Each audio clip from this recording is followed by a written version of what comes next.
Square meter. Bali, shoutout lang kita kasi hindi na kita makontak. Halos 3 days tayo nag-survey. Sayang lang kasi yung oras, no? Yung araw natin hanggang sa huling last day nung nakaraang araw. Na sabi mo ay magdadaon ka. Bali, wala namang problema sana doon. Kaya lang, ano kasi, nagawa na natin lahat eh. Yung kontrata, nagpasukat na tayo, nagpasurvey na tayo. At ang masakit pa nun, nag-hire ka na ng tao na magbabakod. So, nagsimula na silang magtrabaho. Wala ka man lang iniwan na pera. Tapos ngayon, hindi na kita makontak. Sabi mo, mag-send ka ng budget. At saka yung down payment. Hindi ka pa nag-send ng down payment. Ngayon, hindi mo na sinisin yung mga chat ko sa messenger. Hindi mo tinasagot yung mga tawag ko, pre.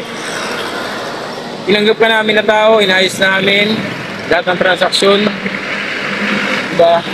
Sana kung magbaback out kayo, kahit text lang para alam namin, hindi kami umakasa na okay kayong kausap. Yung kontrata, dala-dala nyo pa. Diba? So, yun lang, no? Kung back out na talaga kayo, i-text nyo kami. Hindi naman namin kayo pinipilit eh. Ando naman yung lupa, hindi naman yung madadala yun. Kaya lang, yung abalang dinulot nyo, pre. So, peace out. Andito tayo ngayon sa Santa Cruz, Maynila. Sobrang init nga, no? Bali, ingat kayo sa mga bumabiyahe ngayon. Parang ang pakiramdam ko 45 degrees Celsius yung damang init. Kaya, ingat kayo sa mga bumabiyahe. Lagi kayo magdala ng tubig at magsumilong sa mga malililim na mainahan pagka wala kayong pasahero. Bigay tayo ng reaction tungkol dun sa sinasabi nilang nung pilot study ngayong April 31. Base kasi sa bus na report, natatakot to yung mga motorcycle taxi rider dahil mag-e-end na yung pilot study at makawalan daw sila ng trabaho. Bali kung sakali nga na mag-e-end nga yung pilot study, syempre may mga alternative naman yung technical working group.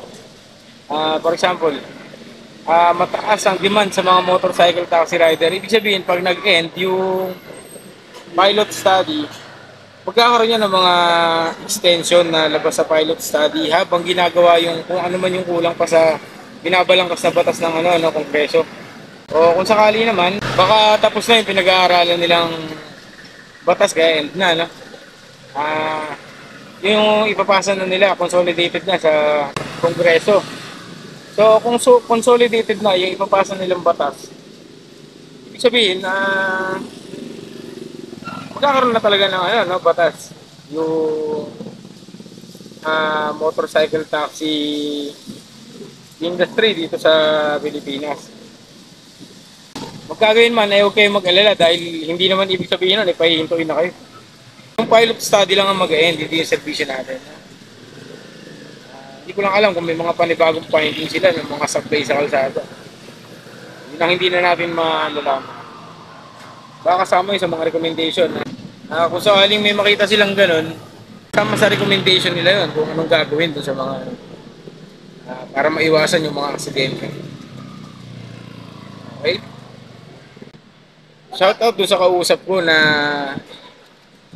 nag-purchase ng portion ng lupa namin na almost 400 square meter. Bali, shoutout lang kita kasi hindi na kita makontak. Halos 3 days tayo nag-survey. Sayang lang kasi yung oras, no? Yung araw natin hanggang sa huling last day nung nakaraang araw. Na sabi mo ay magdadaon ka. Bali, wala namang problema sana doon. Kaya lang, ano kasi, nagawa na natin lahat eh. Yung kontrata, nagpasukat na tayo, nagpasurvey na tayo. At ang masakit pa nun, nag-hire ka na ng tao na magbabakod. So, nagsimula na silang magtrabaho. Wala ka man lang iniwan na pera. Tapos ngayon, hindi na kita makontak. Sabi mo, mag-send ka ng budget. At saka yung down payment, hindi ka pa nag-send ng down payment. Ngayon, hindi mo na sinisin yung mga Chat ko sa'yo sa messenger, hindi mo tinasagot yung mga tawag ko, pre. Tinanggap ka namin na tao, inayos namin lahat ng transaksyon. Diba? Sana kung magbaback out kayo, kahit text lang para alam namin, hindi kami umaasa na okay kayong kausap. Yung kontrata, dala-dala nyo pa. Diba? So, yun lang, no? Kung back out na talaga kayo, i-text nyo kami. Hindi naman namin kayo pinipilit eh. Ando naman yung lupa, hindi naman yung madadala yun. Kaya lang, yung abalang dinulot nyo, pre. So, peace out.